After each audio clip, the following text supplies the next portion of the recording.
sun was blazing on the day of my arrival. There was only just enough breeze to move the small pillowy white clouds across the sky. The lower leaves of all the trees were still, and the lake, for once, was without a ripple, except near its centre where the river ran.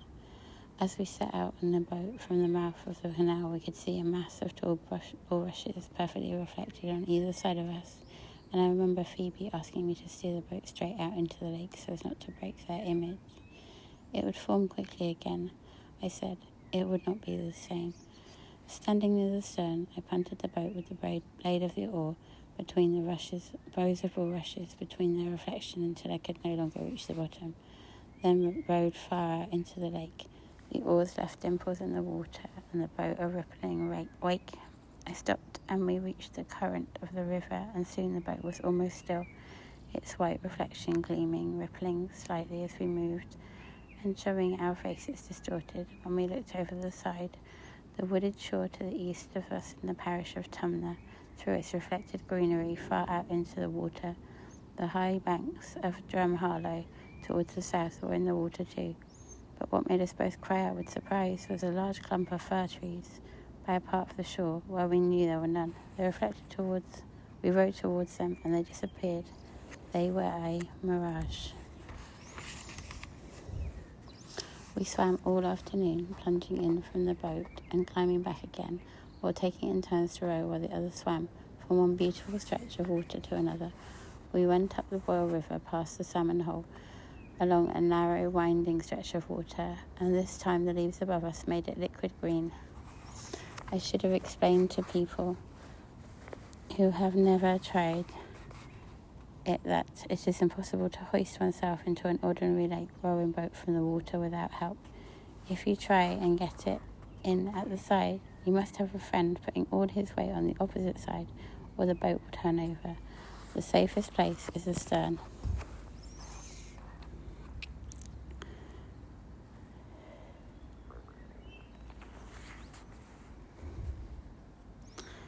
By the back seat, but it was higher than the sides, and from the water it looked very high.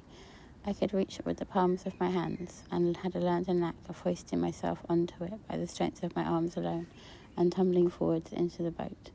But Phoebe could only reach its rim with her fingertips. I had to grasp her arms and lift her in. My hands must sometimes have been warm by then from resting on the sun-blistered paintwork of the boat, for I can remember distinctly how cold and wet her skin was at my first touch, and how in a second or two the warmth of her body came through. Even on a hot day, some parts of the lake were like ice water from the mountain streams that fed Loch Gara and Loch Key and the River Boyle. Now, almost 40 years later, I find that my dearest memories are of those touch. I can see Phoebe too, as we tethered the boat to its post among the rushes as we climbed the fence into the paddock and raced across it to vault the iron railing that divided it from the garden. We walked slowly up the garden, trying to discover flowers among the weeds. Under a rhododendron, she found a new hen's nest with almost 20 eggs in it. Most of them looked rotten, but we made a bag out of my shirt, which I was carrying, and took them all except 2 to tempt the hen to lay there again.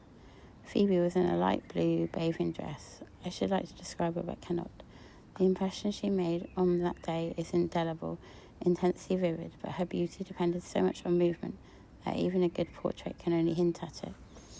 For instance, I know that her arms and legs were shapely, her legs long, her arms strong and rounded but light, and that her body was slim and graceful. But many girls have graceful bodies, arms and legs. It was Phoebe's own grace of movement I cannot find words for, her individual way, and this is true too of her face, because without her quick humour, her eagerness and transparency of her emotions, it was merely an attractive, simple face. Like clear water, it showed many changing lights that cannot hold. When we had collected the eggs, we crossed the lawn to the north side of the garden, which was separated from the cowshed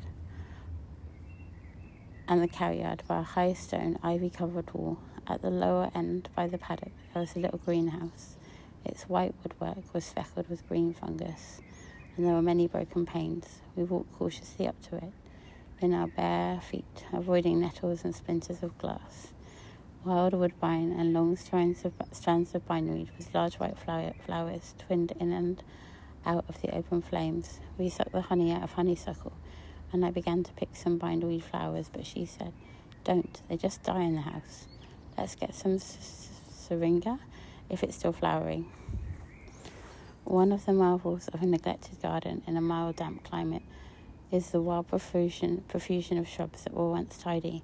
The syringa had spread to the top of the cowshed wall, and parts of it were entangled in the leafy branches of a tree whose name I forget, a stranger to Ireland, imported and planted by one of the Kirkwoods who had travelled so much. Its branches spread out, almost horizontally. It gave the best shade of any tree. Its leaves were large and dark, yet it was not a fig tree. I have often stood under it since that day. It is the first thing I look for whenever I visit Woodbrook to make sure it's not being cut down. The syringa was still flowering, entangled in the branches of this tree and hanging down from the cowshed wall, some 8 feet high. I put the eggs down in the grass at the foot of the tree and reached to pluck a few sprays of the rich, sweet-smelling flowers.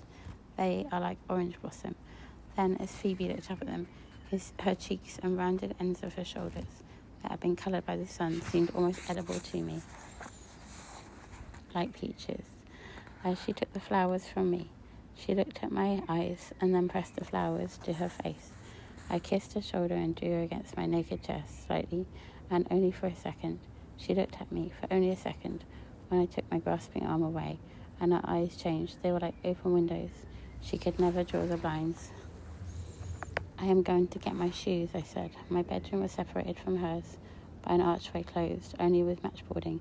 We could talk to each other only through the partition without raising our voices, and one could hear the other without entering the room, and also every other movement, the sound of a drawer, the scrape of a chair, the creaking of a bed. Both rooms looked westward to the copper beach down the drive until it turned away and left a wide view of the water meadow by the canal. The corncrake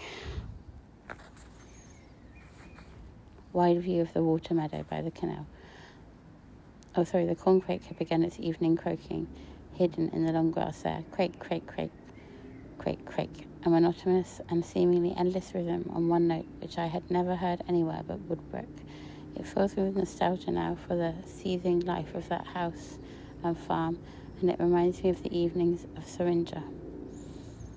I was slow in getting dressed. I was wearing my swimming trunks under my trousers, so I had to take everything off and search for clean clothes. All this involved many more movements than you would think, and a degree of concentration which my mind was then incapable.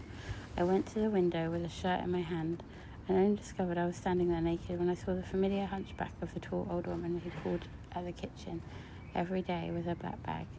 I drew back at once, found clean trousers in the suitcase and put them on. My mind was dazed one minute and turmoil the next.